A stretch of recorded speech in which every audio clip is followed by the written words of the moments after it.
کہ سب سے افضل ذکر لا الہ الا اللہ ہے اور سب سے افضل دعا الحمدللہ ہے، ٹھیک ہے۔ اور اس کے بعد جو ہے ہم آیت نمبر 2 جو ہے اس پہ چلتے ہیں۔ الرحمن الرحیم، بہت مہربان، رحمت والا۔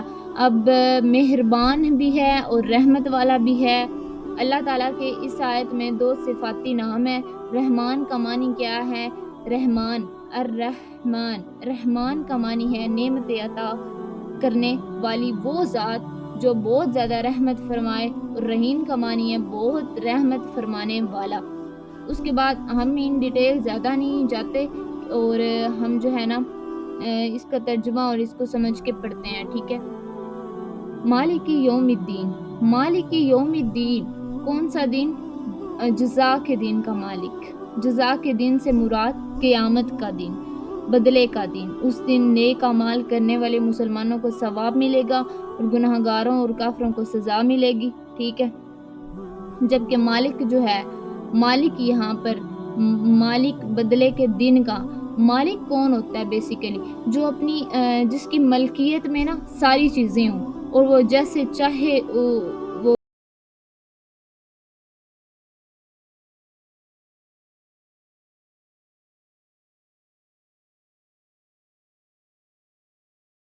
دنیا اور آخرت دونوں کا مالک ہے۔ لیکن یہاں قیامت کے دن جو ہے نا اس کو ذکر کیا گیا ہے تاکہ اس دن کی اہمیت جو ہے وہ دل میں بیٹھے کہ وہ اللہ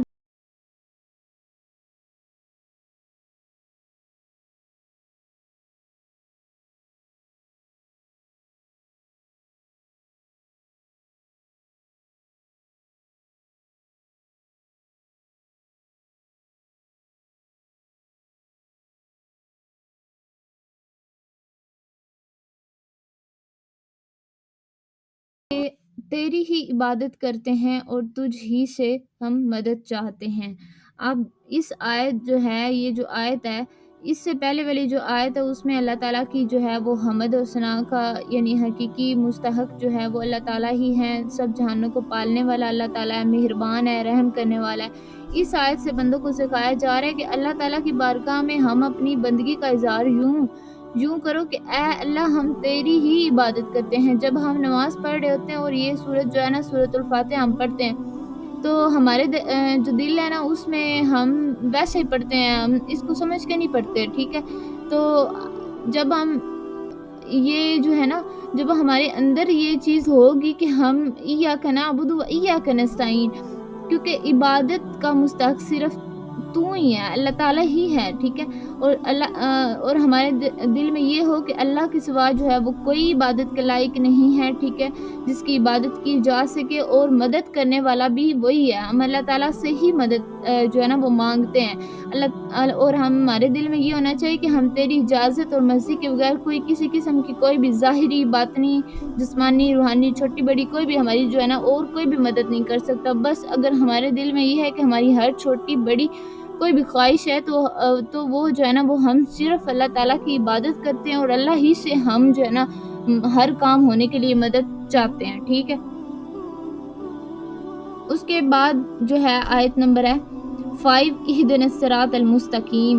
اب یہ جو ہے نا یہ آیت بہت ہی پیاری ہے۔ اہدنا الصراط المستقیم یعنی کہ ہمیں سیدھے راستے پر چلا۔ اللہ تعالیٰ کی ذات صفات کی جو ہے نا، اب پہلے ذات، ٹھیک ہے، اس کی اللہ تعالیٰ کی صفات اس کا ذکر ہوا ہے، ٹھیک ہے، اللہ تعالیٰ کی عبادت کا ذکر ہوا ہے، ٹھیک ہے، اس کے حقیقی مددگار ہونے کا ذکر کیا گیا ہے۔ اب یہاں پر جو ہے نا وہ ہمیں ایک دعا سکھائی گئی ہے کہ اہدنا الصراط المستقیم، کہ بندہ یہ کہے نا کہ مجھے سیدھے راستے پر چلا، ٹھیک ہے۔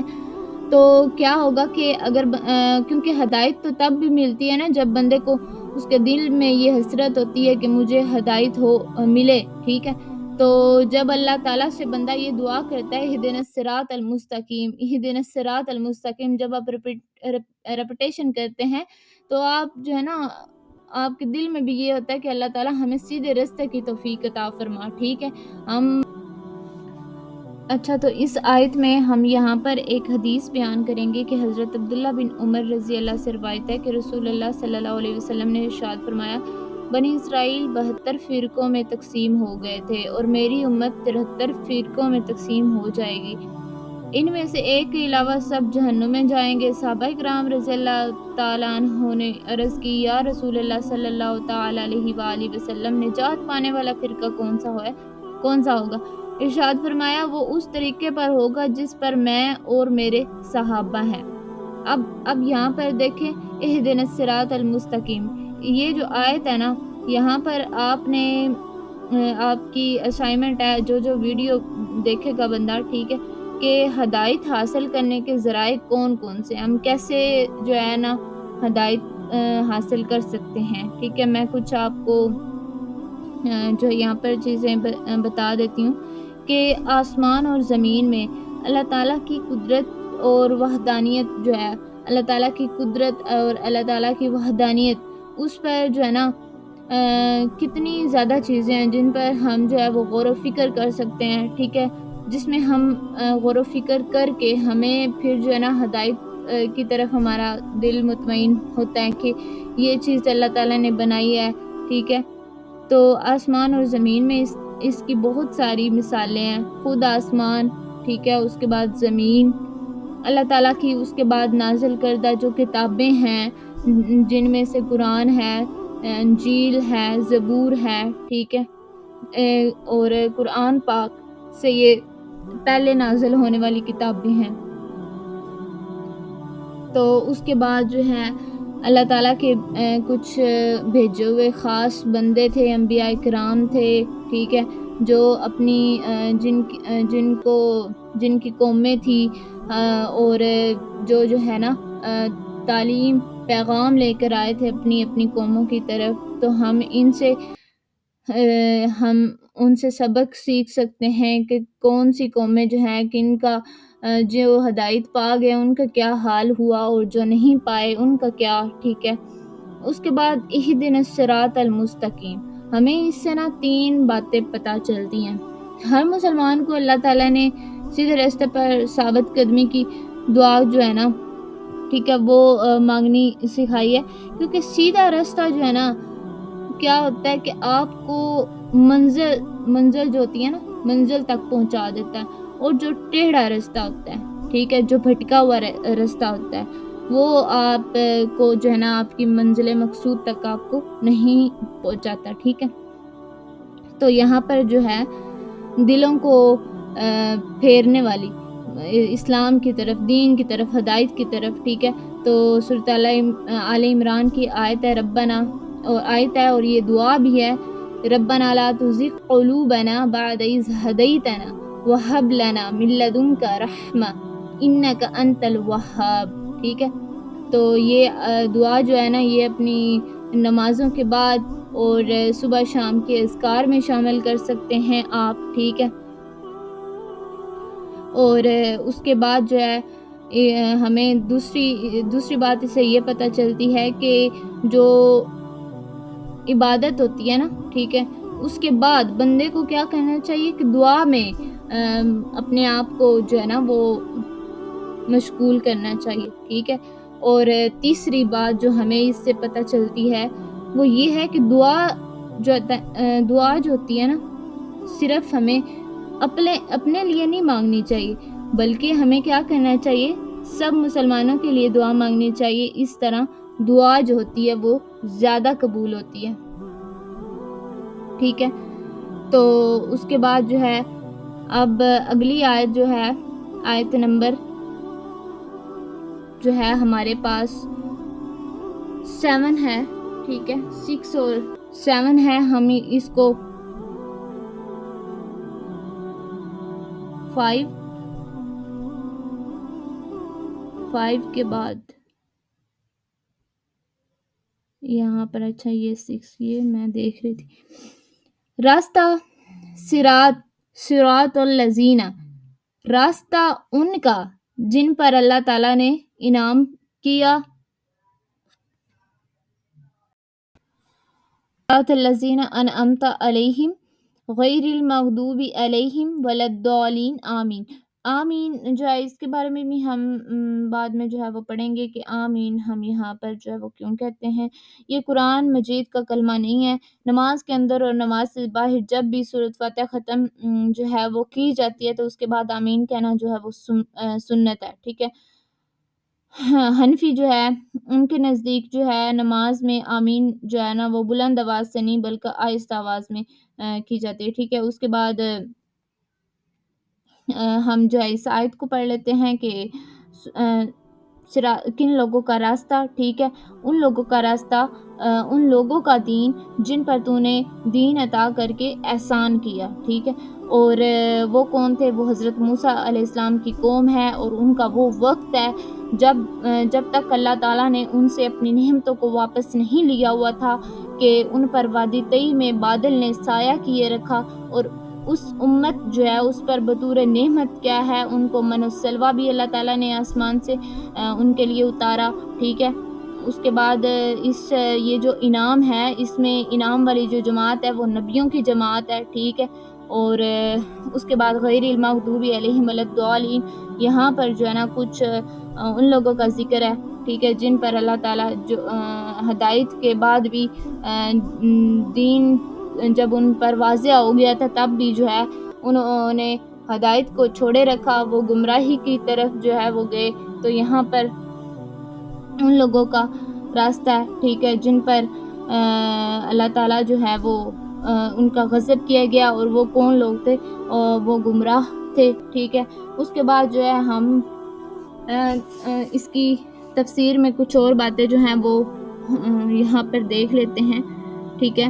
سورۃ الفاتحہ کی فضیلت میں کہ سورۃ الفاتحہ جو ہے اس کے نام اور بھی ہیں، سورۃ الشفاء بھی اس کا نام ہے۔ اس کے بعد ام القرآن ہے، ام الکتاب ہے، سبع المثانی ہے، ٹھیک ہے۔